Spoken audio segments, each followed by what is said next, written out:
पुणे, इतिहास का शहर, रहस्यों का शहर, और यहाँ है विक्ट्री थिएटर। एक जमाने में इसकी भव्यता का कोई जवाब नहीं था।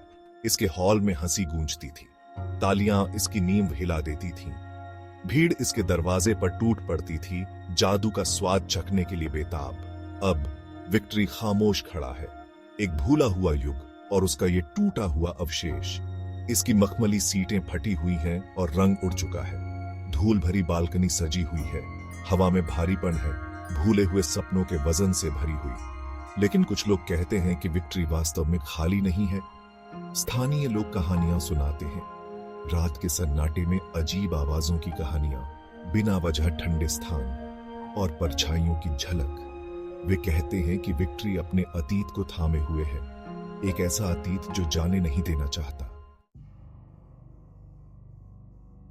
बुरहू गुप्ता, जो सड़क के उस पार चाय की टपरी चलाते थे, कसम खाते थे कि उन्होंने उसे देखा था।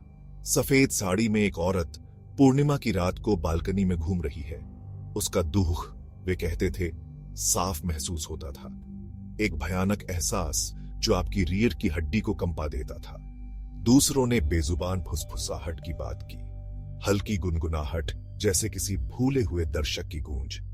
उनके शब्द अंधेरे में खो गए थे, लेकिन उनका द्रुतशीतन प्रभाव बना रहा। स्टेज पर काम करने वाले, जो दिन में अंदर जाने की हिम्मत करते थे, उन्होंने औजारों के गायब होने की बात कही। लाइटें अजीब तरह से टिमटिमा रही हैं और देखे जाने की एक बेचैन करने वाली भावना। ऐसा एहसास कि कोई अनदेखी निगाहें उनकी हर हरकत पर नजर रखे हुए हैं। कहानियां जंगल की आग की तरह फैल गईं। हर बार सुनाने पर डर की एक परत और चढ़ती गई। फिर विजय की कहानी थी। एक युवा उत्साही अभिनेता थिएटर के आकर्षण की ओर खींचा चला आया। वह अपनी रातें खाली मंच पर अभ्यास करते हुए बिताता था। उसकी आवाज सन्नाटे में गूंजती थी। एक रात फुसफुसाहट तेज हो गई। वे उसका नाम पुकार रहे थे, उसे मंच के करीब आने का आग्रह कर रहे थे। जैसे ही वह बीच में पहुंचा, स्पॉटलाइट टिमटिमा गई, उसे अपनी कठोर चमक में नहलाया। एक ठंडी हवा मंच पर चली, जिससे उसकी रीढ़ की हड्डी में कंपी दौड़ गई। उसने अपने बगल में किसी की मौजूदगी महसूस की। धीरे से मुड़कर उसने उसे देखा। सफेद साड़ी में एक औरत, उसकी आंखें गहरे दुख से भरी हुई, उसकी आत्मा को भेदती हुई प्रतीत हो रही थी। विजय भाग गया। उसकी चीखें खाली थिएटर में गूंज उठी। Section 4, a brush with the unknown. वह विक्ट्री कभी नहीं लौटा। यह अनुभव उसे हिलाकर रख गया। हमेशा के लिए इस मुलाकात ने उसे बदल दिया।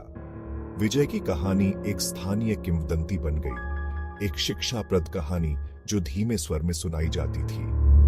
विक्ट्री थिएटर, जो कभी कला और संस्कृति का प्रकाश स्तंभ था, अब एक भयानक खामोशी में डूबा हुआ था।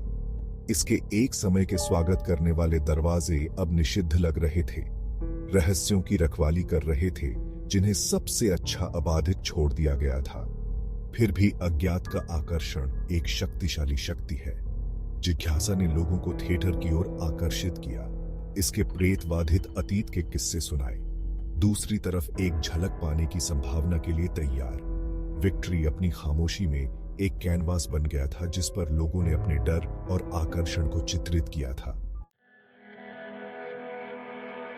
Section 5, the haunting melody. कुछ रातें जब चांद नीचा लटका होता था और शहर सो रहा होता था, एक धुंधली धुन सुनाई देती थी। एक भूतिया धुन एक पियानो पर बजाई जाती है, जो लंबे समय से खामोश है। यह रात में तैरती रही, आसपास रहने वालों के सपनों में अपना रास्ता बनाती रही। क्या यह किसी भूले हुए संगीतकार का भूत था, जो अपनी आत्मा को चाबियों में उंडेल रहा था, या बस हवा कान पर चालाकी कर रही थी?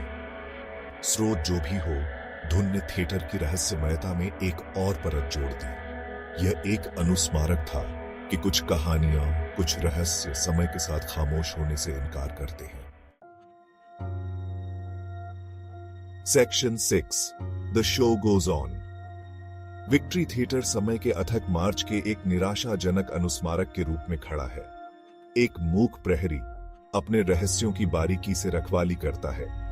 इसकी प्रेतबाधित प्रतिष्ठा इसकी हवा पर एक कानाफूसी है, लेकिन अपने क्षय में भी थिएटर एक अजीब आकर्षण रखता है, एक ऐसा चुंबकत्व जो जिज्ञासु और बहादुर को समान रूप से आकर्षित करता है। शायद यह अज्ञात का रोमांच है, हमारी अपनी दुनिया से परे की दुनिया में एक झलक पाने की संभावना, या शायद यह कहानियां ही हैं, वे किस्से जो अतीत को जीवित रखते हैं, वास्तविकता और कल्पना के बीच की रेखाओं को धुंधला करते हैं। Section 7 beyond the well. Victory theatre अपनी फुसफुसाहट और परछाइयों के साथ कहानियों की स्थायी शक्ति के प्रमाण के रूप में खड़ा है। ऐसी कहानियां जो हमारी रीढ़ की हड्डी को कंपा देती हैं, ऐसी कहानियां जो हमें इस बात पर सवाल उठाने पर मजबूर करती हैं कि हम क्या देखते और सुनते हैं। ऐसी कहानियां जो हमें याद दिलाती हैं कि कुछ दरवाजे बंद ही रहने के लिए होते हैं, लेकिन जैसे ही हम मुड़ते हैं, हमारा एक हिस्सा सोचने पर मजबूर हो जाता है, क्या होगा अगर कहानियां सच हैं? क्या होगा अगर हमारी वास्तविकता के पर्दे के ठीक पीछे कुछ और मौजूद है, कुछ ऐसा जो देखता है और प्रतीक्षा करता है, विक्ट्री थिएटर की छाया में छिपा हुआ है।